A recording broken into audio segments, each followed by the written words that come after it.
Bun venit la o nouă explorare detaliată. Astăzi ne îndreptăm atenția către Shimura, un cartier poate mai puțin, să zicem, strălucitor din districtul Itabashi. Tokyo. Așa e, nu-i chiar Shinjuku sau Shibuya. Exact. Dar care, vom vedea, ascunde o istorie bogată și numeroase locuri ce merită descoperite. Avem în față o selecție interesantă de materiale, uite, fragmente din cronici vechi, ghiduri locale, unele chiar actuale și informații de la Muzeul de Istorie Locală Itabashi. O combinație bună. Da. Obiectivul nostru e să deslușim împreună povestea fascinantă a zonei esteia și să identificăm acele puncte de interes, acele comori ascunse, cum le ziceam, care ar putea captiva un vizitator atent. Sună bine. Sunteți gata să despachetăm informațiile? Absolut. Ne așteaptă o călătorie în timp chiar interesantă. Mhm. De la clanuri medievale și fortărețe pierdute, la drumuri istorice, știi, din perioada Edo, pline de viață. Așa. Și până la ecourile industriale și farmecul ăsta comunitar, specific zilelor noastre.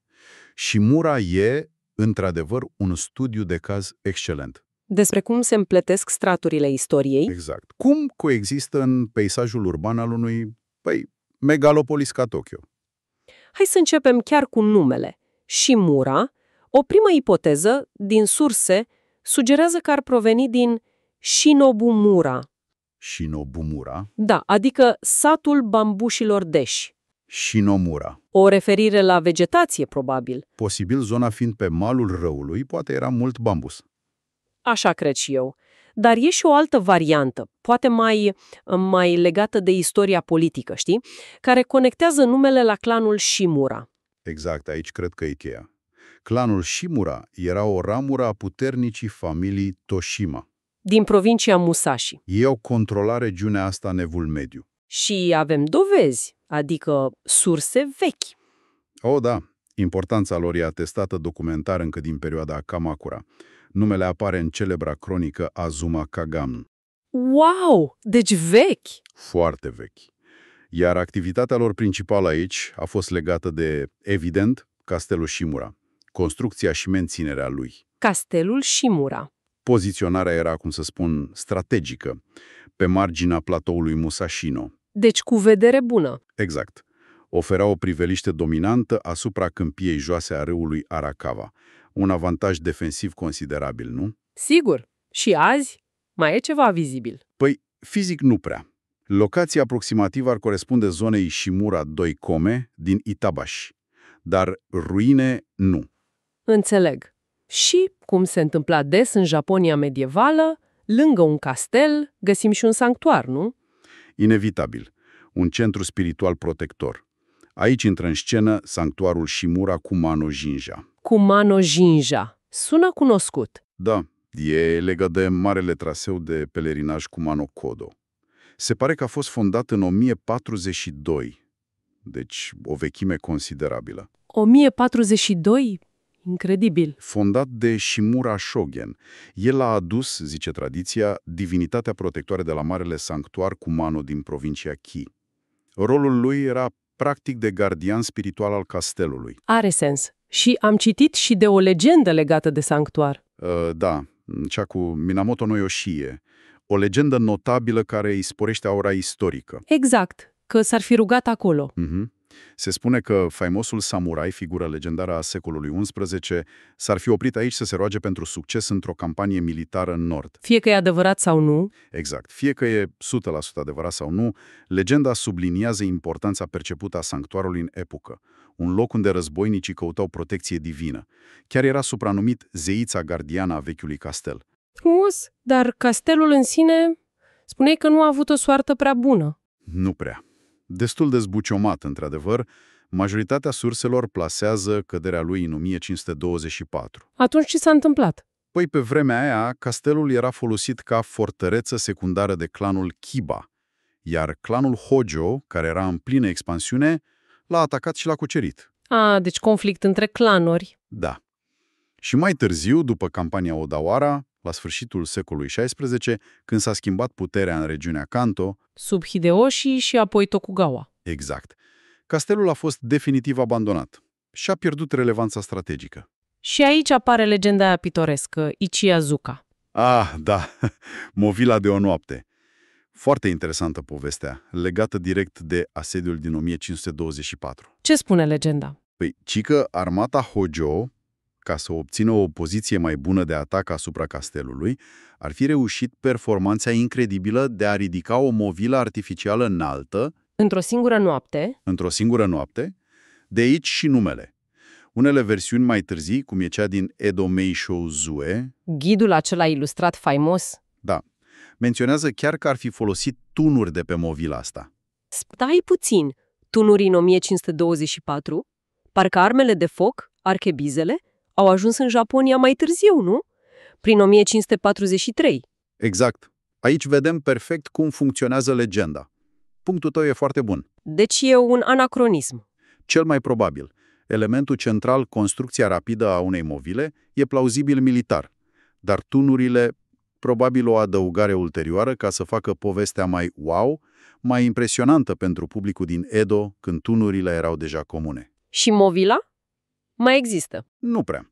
A fost nivelată în mare parte prin 1916 ca să facă loc unui teren de baseball, culmea, dar povestea persistă. Și interesant, ca un mic ecou material, la sanctuarul Nishikumano din apropiere, se păstrează o stelă dedicată zeității Mitsume. Și care e legătura? Se zice că a fost mutată de pe Ichiazuka originală. Un mic detaliu fizic care ancorează legenda în prezent. Fascinant cum se împletesc. Bun, deci de la războaie medievale să facem un salt. Perioada Edo. Ce se întâmpla în Shimura atunci? Perioada Edo, 1603-1888, pacea Tokugawa. A adus stabilitate și, foarte important, dezvoltarea drumurilor. Iar Shimura era chiar pe unul dintre cele mai importante, Nakasendo. Drumul care lega Edo de Kyoto, prin munți. Exact, ruta interioară. Și aici dăm peste un monument istoric deosebit. Shimura Ichirizuka. Ichirizuka. Bornele alea, nu? La fiecare ri? Ordinul lui Ieyasu? Exact. Movile de pământ, adesea cu pini plantați, marcau distanțele, erau repere, simbolizau și ordinea shogunatului. Cea din Shimura era a treia bornă pe Nakasendo plecând din Nihonbashi. A treia. Și o sursă o numea martor înghețat al timpului. Frumos spus. Chiar este. Iar ce o face specială e raritatea ei. Adică, au dispărut multe. Majoritatea. După restaurația Meiji, modernizare, lărgirea drumurilor, multe au dispărut. Shimura Ichirizuka e excepțională pentru că e una dintre foarte puținele, poate chiar singura pereche completă stânga-dreapta drumului. Pereche completă. Adică două movile. Da, câte una pe fiecare parte, care s-a păstrat pe locația originală de pe Nakasendo. A fost declarată monument istoric național încă din 1922. Și azi e acolo? Da, contrastul e izbitor. Movilele astea vechi de secole stau fix vis-a-vis de agitația stației de metrou Shimura Sakagami. E ca un portal temporal. Trebuie văzut. Și mai sunt povești locale legate de locul ăsta. Comori ascunse, cum le ziceam. Păi comori poate e mult spus, dar detalii interesante, da. Sursele menționează că localniții mai în vârstă își aminteau de o casă de ceai acolo. Un popas pentru călătorii obosiți. Nu mai există, bănuiesc? Clădirea nu, dar simpla idee adaugă o dimensiune umană locului. Și mai e ceva. Pare să existe o tradiție locală, poate nu anuală, dar ocazională, a unui festival Ikiritsuka Matsuri, toamna. Ca să recreeze atmosfera Edo. Exact. Asta ar fi o chestie interesantă de verificat pentru cineva care vizitează zona toamna. Bun de știut. Altă poveste din Edo. Vizita shogunului Tokugawa Yoshimune. În 1718. Da, Yoshimune, al optulea shogun, era pasionat de takagari, vânătoarea cu șoimi. O activitate nobilă. Exact. Iar câmpiile din Shimurahara, azi zonele Sakashita, Renkon, Takashima Daira, erau bune pentru asta. Și într-o zi, obosit fiind, shogunul s-a oprit la templu Daizenji. Și aici e povestea cu apa, corect? Exact. La Daizenji, Yoshimune a fost impresionat de un izvor cu apă foarte limpede și bună la gust. Ca semn de apreciere, a numit divinitatea principală a templului un Yakushi Nyorai. Buddha al vindecării. Da, i-a zis Shimizu Yakushi, adică Yakushi al apei limpezi, iar izvorul era la baza unei pante abrupte de pe Nakasendo. Shimura Shimizuzaka, panta apei limpezi. Aceea. Și panta asta era importantă în sine. De ce? Era greu de urcat. Foarte. Era considerată prima provocare fizică serioasă pentru cei care plecau din Edo pe Nakasendo, un urcuș dificil.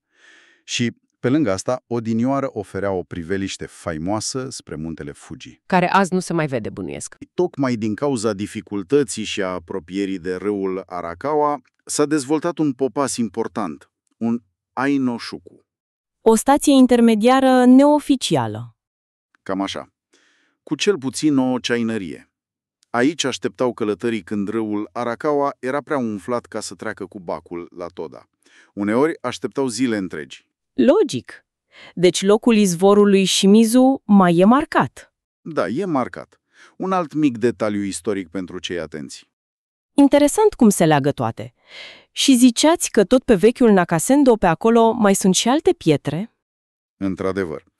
La o intersecție importantă, unde Nakasendo se întâlnea cu alt drum, se păstrează două tipuri de monumente. Unul e un indicator vechi, Fuji Oyamado. Care arată drumul spre muntele Fuji și muntele Oyama, destinații de pelerinaj. Exact. Iar lângă el e o stelă Koshin, Koshinto. Aha, Kōshin, credința aia cu statul treaz noaptea să nu raporteze niște viermi, faptele rele. Exact asta. Credința Kōshin, cu rădăcini taoiste, bar adaptată popular. Ideea era că în corpul fiecăruia trăiesc 3 viermi sau insecte, San și Chu. San și Chu sună sinistru. Păi da, și în nopțile Kōshin, odată la 60 de zile, ăștia profitau de somn, ieșeau din corp și se duceau la cer să raporteze divinității cerești toate faptele rele ale persoanei, chiar și cele mici. Și pe baza raportului? Se credea că ți se putea scurta viața. Perspectivă cam înfricoșătoare, nu? Clar. Și soluția era să nu dormi. Simplu, dar greu. Să nu dormi în noaptea Kōshin. Oamenii se adunau în grupuri, Kōshan-ko, petreceau noaptea împreună, veghind. Nu era doar sobru. Erau rugăciuni, dar și socializare, mâncare, băutură.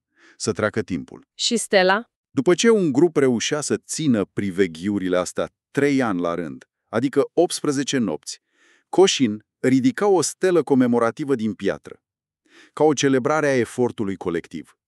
Exact ca asta din Shimura. Deci nu e doar un obiect religios, e și un monument al comunității. Absolut. Iar amplasarea ei, la intersecția Nakasendo cu drumul spre Fuji și Oyama, îi dă dublă semnificație. Ghidaj pentru pelerini, dar și marca a devotamentului comunității locale. O fereastră spre viața socială, credințe, călătorii în Japonia premodernă. Pietrele astea tăcute spun povești, chiar spun. Impresionant. Urmele a trecutului care persistă. Dar să facem tranziția spre Shimura modernă. Ce s-a întâmplat în secolele 19-20? Păi, modernizarea a dus industrializarea în Itabashi, deci și în Shimura. 2 ramuri au fost importante, tipografia și fabricarea de echipamente optice. Optice. Gen camere foto, lentile? Da, genul ăsta. După al doilea război mondial, mai ales tipografiile, multe, mici și mijlocii, au susținut boom-ul editorial din Tokyo. Tipăreau cărți, reviste... Munca de bază, cum ar veni. Exact. Dar interesant e că vocația asta industrială are rădăcini mai vechi. Cum așa? Din Edo? Da. Domeniul Kaga, unul foarte bogat, avea o reședință secundară mare aici. Și foloseau deja forța râului Shakuji, care trece prin zona. Pentru ce? Probabil mor de orez, de făină. După restaurația Meiji, pe o parte din terenul ăla, guvernul a făcut arsenalul Itabashi, o fabrică de praf de pușcă. Folosea tot apa. Deci o continuitate. De la agricultură la industrie militară și apoi tipografii? Exact. O continuitate în folosirea resurselor locale pentru producție. Și moștenirea asta industrială oferă și experiențe pentru vizitatori? Sau doar vedem clădiri vechi? Se pare că da, oferă. O sursă menționează un atelier într-o fostă tipografie din era Showa, care păstrează tehnologia tiparului înalt, letterpress. Tiparul clasic cu litere mobile. Exact. Și vizitatorii pot participa la workshop-uri. să experimenteze direct procesul manual. O ocazie rară să te conectezi tactil cu o meserie aproape dispărută. Sună foarte bine. Altceva. Se pare că se organizează și tururi ghidate nocturne printre fabricile și depozitele încă active. O perspectivă diferită, aproape estetică, asupra peisajului industrial luminat noaptea. Inedit. Bun, deci industrie. Dar și Mura de azi, ce o definește pe lângă asta? Are și o latură mai comunitară. Cu siguranță. Un element central e strada comercială Shimura Ginza. Ginza, ca în centrul Tokyo. Numele poate induce în eroare, da. Nu e luxul de acolo. Shimura Ginza e un exemplu clasic de Shitamachi. Shitamachi, cartierul ăla popular tradițional, nu? Exact. Zonele mai vechi, dezvoltate organic după război, locuite de clasa muncitoare, mici comercianți, străzile astea comerciale Shitamaki au o atmosferă aparte. Cum adică? Pline de viață, magazine mici, de familie, prețuri bune, sentiment de comunitate, nu sunt planificate, au crescut natural. Atmosfera e nostalgică, prietenoasă, contrastantă cu mall-urile moderne. Se zice că seamănă mult cu Juju Ginza, din Kita. Și ce găsim interesant pe Shimura Ginza? Mici descoperiri. Aici sunt detaliile care dau farmec. De pildă, un magazin vechi de dango. Gălușele alea dulci pe băț? Exact. Funcționează din anii 50.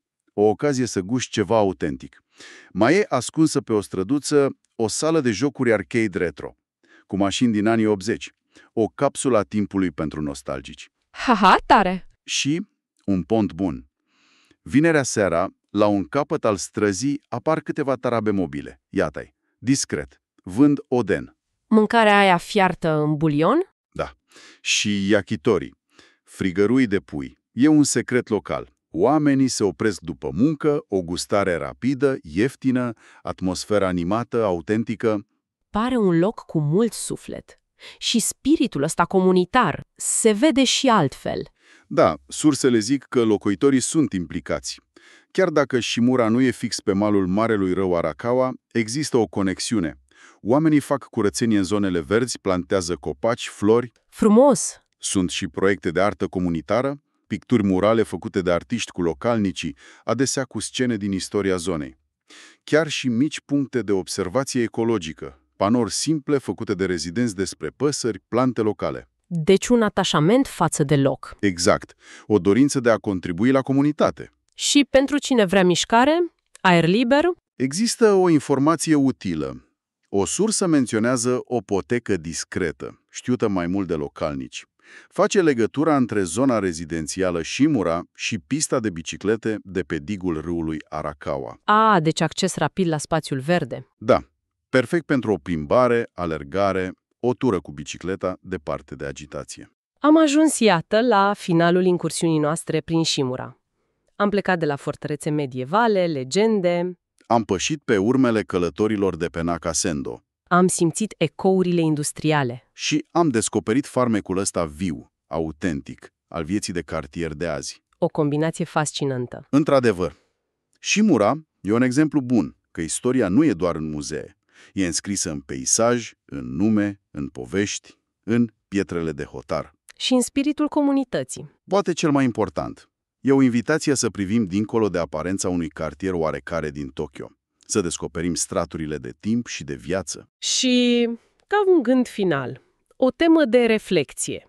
Una dintre surse, cea de la muzeu, amintește de ritualul Taasobi, jocul orezăriei. Un obicei agricol străvechi. Da, legat de fertilitate, recolte, atât de important încât e bun cultural popular intangibil național.